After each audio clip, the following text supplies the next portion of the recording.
করতেছেন? এগুলো কি করছেন আপনি? আপনি বোতলের তেল ঢেলে দিচ্ছেন, বোতলের তেল ড্রামে ঢেলে দিচ্ছেন। আপনি তাকাচ্ছেন না কেন আমার দিকে? আপনি এটা কি করছেন? আপনি রূপচাঁদা বোতলের তেল ড্রামে কেন ঢালছেন? বোতলের তেল সব ড্রামে ঢেলে ফেলতেছে। কতগুলো বোতল এগুলো? বোতলের তেল সব ড্রামে ঢেলে ফেলছে। আপনার নাম কি? হ্যাঁ, আরশেদ। আপনি মালিক? উনি মালিক? আপনার নাম কি? এদিকে আসেন। 380 টাকাও রাখছে আবার। আপনার এটা কত দাম নিয়েছেন? 380 টাকা নিয়েছেন। আমাদের ও তো পরীক্ষক, জাতীয় ভোক্তা অধিকার সংরক্ষণ দপ্তরে সে পরীক্ষক হিসেবে কর্মরত আছে। তাকে পাঠিয়েছি আমরা বাজারটা রেকি করার জন্য, যে আপনারা কি করছেন, তেলের কি পরিস্থিতি দেখার জন্য। আপনি এটা 380 টাকা বিক্রি করেছেন কি না? করেছেন? কে নিয়েছে টাকাটা? আপনি মানে কি খোলা তেল লিটার কত করে বিক্রি করছেন?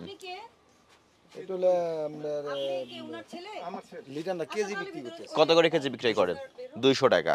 আর এটা কিনেছেন আপনি, এটা কত করে পড়েছে? 175 টাকা। 25 টাকার লোভ সামলাতে পারেন না আপনি, এই জন্য বোতল কেটে খোলা করে কেজি হিসেবে বিক্রি করা শুরু করে দিয়েছেন। এই যে এগুলো তো সব কেটেছেন। শুধু 40 ধারায় আপনি অতিরিক্ত মূল্যে পণ্য বিক্রি করেছেন, 50,000 টাকা জরিমানা, 1 বছরের জেল। আর আপনি এখন যে কাজটা করছেন, মোড়কজাত তেল আপনি ড্রামে ঢেলে ফেলতেছেন, এরপরে বলবেন যে কোম্পানি তেল দেয় না। এটা বলবেন কিনা আপনি? আপনারা তো এগুলোই করছেন। আমাদের কাছে তথ্য আছে, আমরা তথ্যের ভিত্তিতে আসছি। 350 টাকার তেল 380 টাকা বিক্রি করেছেন, এটা প্রথম অপরাধ।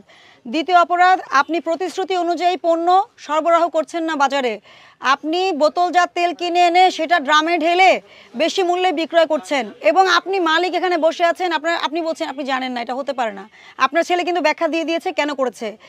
ভোক্তা অধিকার সংরক্ষণ আইন অনুযায়ী অপরাধ সংগঠিত হওয়ায় এই প্রতিষ্ঠান কি করেছে? অতিরিক্ত মূল্যে তেল বিক্রয় করেছে, এবং কি করেছেন আপনারা? বোতলের তেল ড্রামে ঢেলে দিয়েছেন। সেই জন্য আপনাদেরকে 45 ধারা এবং 40 ধারা অনুযায়ী 50,000 টাকা জরিমানা আরোপ করা হয়েছে, এবং আপনার প্রতিষ্ঠান সাময়িক বন্ধ করা হচ্ছে। আপনাদেরকে শুনানির নোটিশ দেওয়া হচ্ছে। আপনারা আগামীকাল অফিসে উপস্থিত হয়ে একটা উপযুক্ত ব্যাখ্যা দিবেন, এবং আপনারা যেখান থেকে বেশি দামে কিনেছেন, আপনারা দাবি করেছেন, ওগুলোর উপযুক্ত প্রমাণক সাবমিট করবেন। তারপর আমরা সিদ্ধান্ত নিব যে আপনার প্রতিষ্ঠান খুলে দিব কিনা।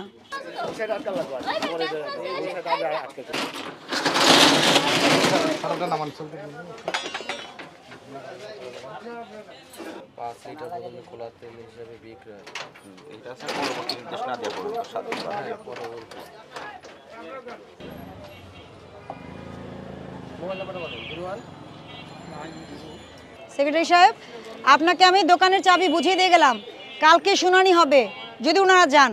শুনানি হলে শুনানির পরে যদি মনে হয় ওনাদের উত্তর সন্তোষজনক, তাহলে খুলে দেওয়া হবে, আর না হলে আমরা পরবর্তী স্টেপে যাব।